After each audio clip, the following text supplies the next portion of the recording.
Ah, nous y voilà. Avant-dernier direct de cet après-midi fulgurante qui a commencé à 14 h avec Cyril Choquet ici où nous étions très nombreux. Il reviendra demain 14 h 30 ici même sur ce plateau où nous pourrons discuter du Globetrotters qu'il est.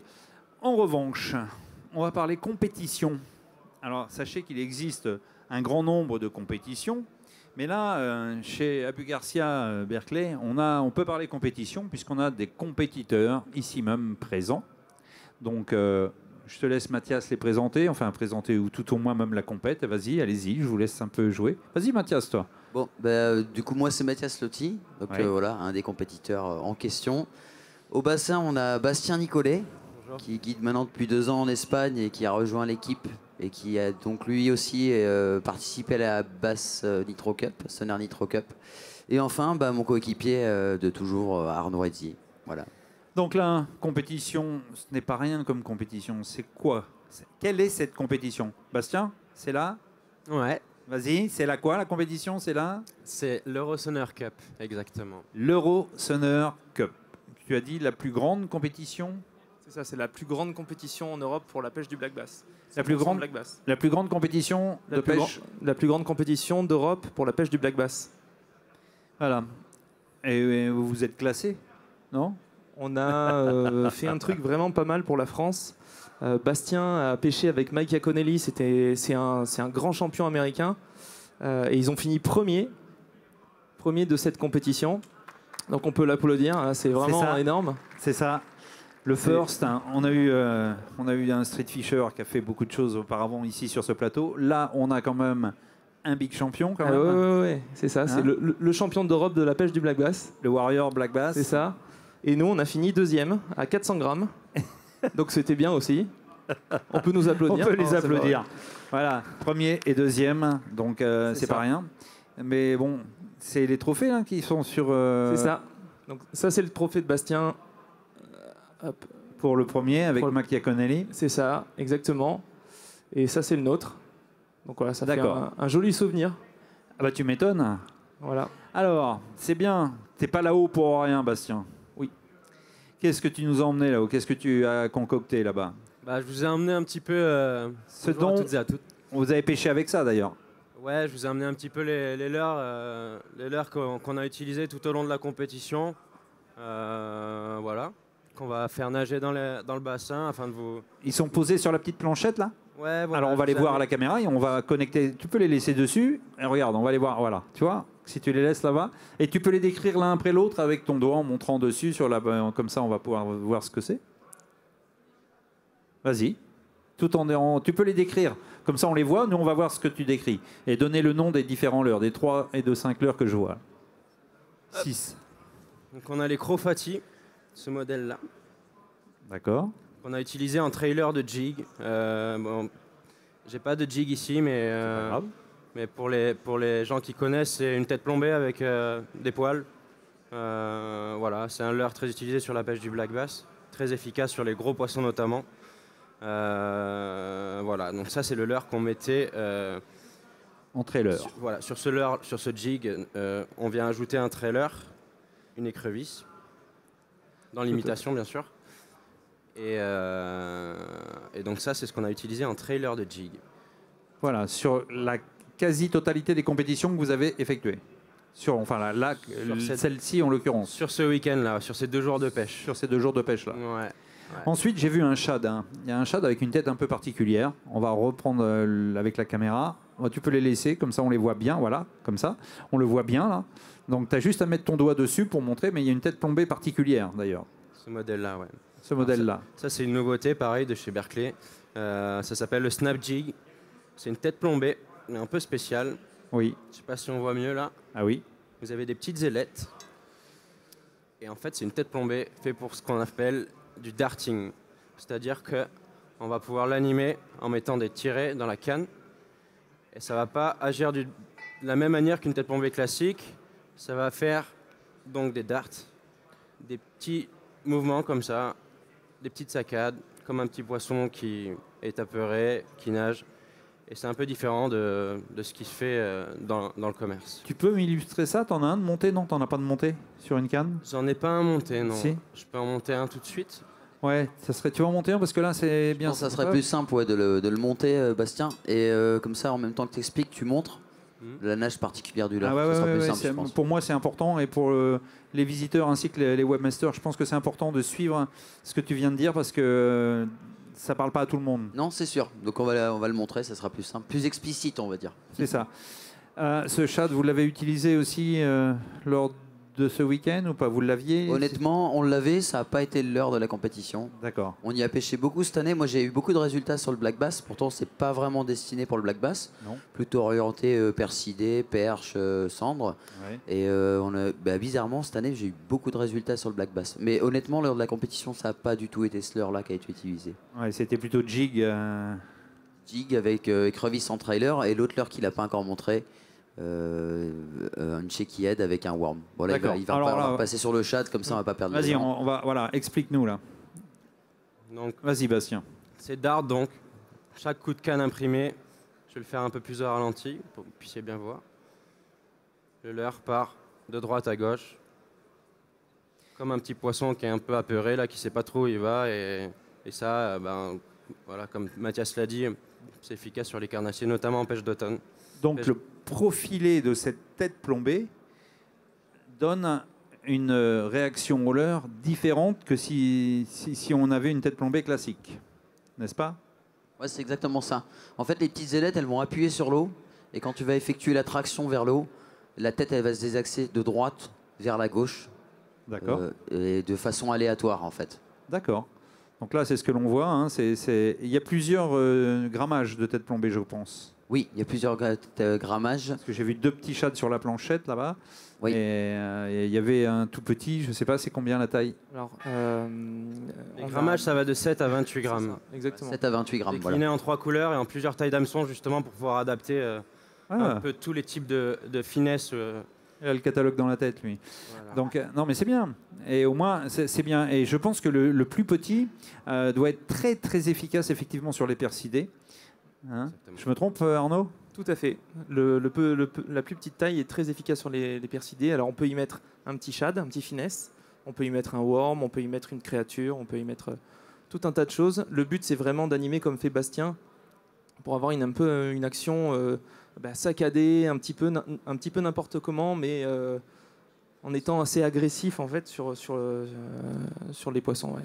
D'accord. Je voudrais ajouter, si vous voulez être vraiment efficace au niveau de l'animation, plutôt travailler canne haute, pas le sillon vers le bas, comme on peut animer un poisson nageur par exemple, que l'on va faire twitcher, nager.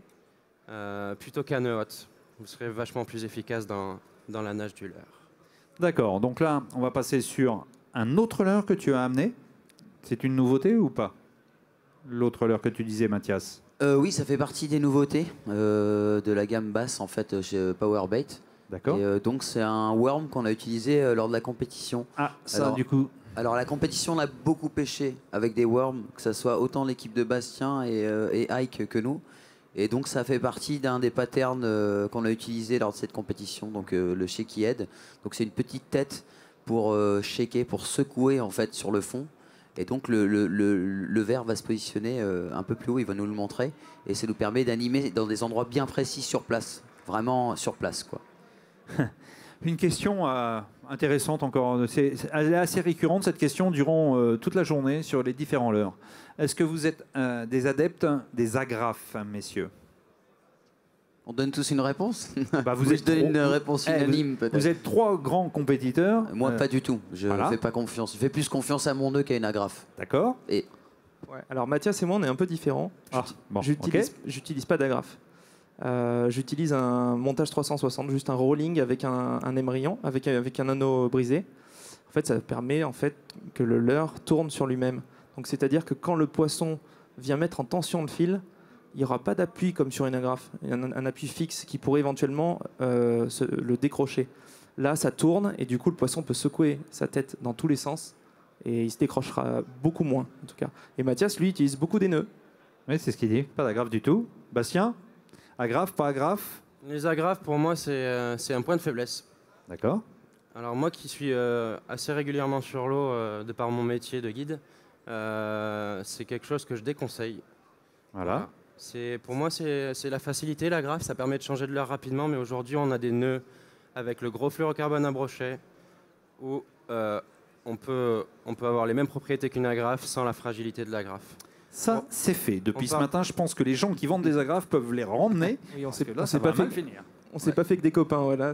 Ah non, mais pas vous et d'autres. Hein. Depuis ce matin, hein, c'est tout le monde. Hein. Donc plus d'agrafes, on est d'accord. Plus d'agrafes. Il y en a une personne qui est passée aujourd'hui sur le plateau qui était encore adepte d'agrafes. Après, il faut dire que c'est vraiment très utile, hein, parce que ça permet de changer son leurre.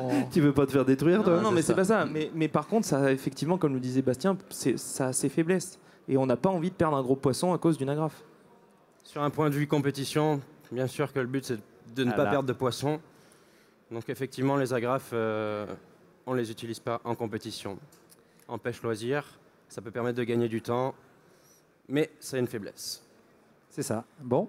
Si on utilise des agrafes, pour moi, il faut les changer régulièrement. Quand on fait un gros poisson, c'est ce que je dis souvent, je le répète, il faut les changer régulièrement, faut les jeter. Voilà. C'est du consommable, comme un leurre souple. Ceux qui avaient effectivement des agrafes quand j'étais en Irlande, je leur demandais de les changer tous les jours, tous les matins. Et ils n'étaient pas d'accord. Mais je coupais l'agrafe et je la mettais dans ma poche. Il fallait, soit il n'en mettait pas, soit il en mettait une. Pourquoi? Parce qu'effectivement, je suis de l'avis de Bastien, c'est une faiblesse. En revanche, bon, c'était mon petit avis au passage, mais voilà. On va parler de ce worm. On va avoir du mal à le voir nager puisqu'il est régulièrement avalé par les black bass. Donc c'est très important. C'est un leurre que vous avez utilisé lors de cette compétition? Ouais, beaucoup, ouais. Ouais, bah oui. Hein. Alors, vas-y, explique-nous, Bastien. Est-ce qu'il y a une animation bien particulière? Est-ce que tu fais du cranking, enfin du linéaire? Est-ce que tu... Vas-y, ça va être compliqué, ouais, je pense. Sur les pêches finesses comme ça, l'hameçon est coupé. Hein. Ouais, l'hameçon est coupé, mais bon, il lâche pas le truc, quoi. Et il est parti. L'hameçon est vraiment coupé. Hein. On a... Voilà, sur les pêches finesses, c'est des pêches très dites finesses, très fines, où on vient animer le leurre, mais de façon très, très lente. Voilà, on imprime des petits mouvements de canne pour faire bouger la queue du leurre et ainsi déclencher l'agressivité des poissons qui peuvent ne pas être trop actifs. C'est une technique très très bonne sur des poissons un peu pressurisés, méfiants. Ça peut faire la différence et ça l'a fait notamment au long de cette compétition. D'accord. Donc vous avez fait la différence avec ce worm, en l'occurrence. Hein, il y avait un coloris particulier ou pas? C'est simplement le worm. Il y avait plusieurs couleurs, ouais, parce qu'on a pêché Mathias Arnaud comme moi-même. On a pêché avec des coloris très similaires, mais pas les mêmes coloris exactement. Mais c'était assez similaire dans les teintes. C'était des trucs assez sombres, pas très flashy, mais pas le même coloris. En même temps, sur le lac, la turbidité de l'eau, elle évoluait beaucoup dans les zones où on se trouvait. Et non, surtout par rapport à la zone, l'arrivée du lac en fait. Et donc, Bastien ayant pêché plus haut, l'eau était plus turbide et nous, elle était plus claire. Donc on s'adaptait avec les couleurs en fonction de ça. On n'était pas loin, on était à 1 kilomètre les uns des autres, mais il fallait déjà changer de couleur. Mais dans l'absolu, c'était des couleurs sombres, assez ternes, rien de flashy, rien de fou. Je dirais que le worm fait partie des leurres qui sont les leurres les moins utilisés en France pour beaucoup de monde, sauf pour des pêcheurs confirmés et des compétiteurs. En revanche, c'est certainement une erreur. Utilisez-le, vous verrez, ça changera les données bien souvent. On n'utilise pas, pourquoi? Parce que vous ne le sentez pas dans la canne. Ça vous ennuie de mettre ce type de leurre, parce que ça ne vibre pas, ça ne fait rien du tout. En revanche, je vous jure que les résultats sont très éloquents avec les worms, n'est-ce pas? Ouais, c'est pas un leurre de prospection. Comme tu le disais, c'est pas un leurre qui transmet quelque chose dans la canne. Donc c'est sûr que c'est difficile de s'en convaincre que ça fonctionne. Par contre, sur une zone précise où on sait que les poissons se trouvent, il faut. Je vous invite à l'essayer parce que c'est vraiment les cendres ne efficace, sont pas les derniers à toucher dedans. Une question pour toi. Oui. Salut Fred. Comment Mathias anime son jig avec un trailer écrevisse? Alors moi, en fait, je vais l'animer différemment de Bastien et d'Arnaud. On est mal. Et voilà, tu vois, encore une triple réponse. On pêche jamais tous pareil. Dans l'absolu, moi, je vais pêcher essentiellement Ça dépend en fait des zones que je vais pêcher. Au jig, avec une écrevisse, j'aime beaucoup pêcher vraiment la descente, me focaliser sur le premier départ pas loin du cover et la ramener. Donc c'est-à-dire j'accompagne la descente, c'est souvent là que ça se passe. C'est là qu'on va jouer aussi avec le grammage de ces jigs, la taille de ces trailers qui va freiner plus ou moins la descente. Donc ça va être des facteurs importants pour cette partie-là. Et après gratter sur place rapidement. Ça c'est ma façon de faire en règle générale. Sur les lacs où on a pêché, c'était encore vraiment différent. C'était que du caillou, des pentes de cailloux.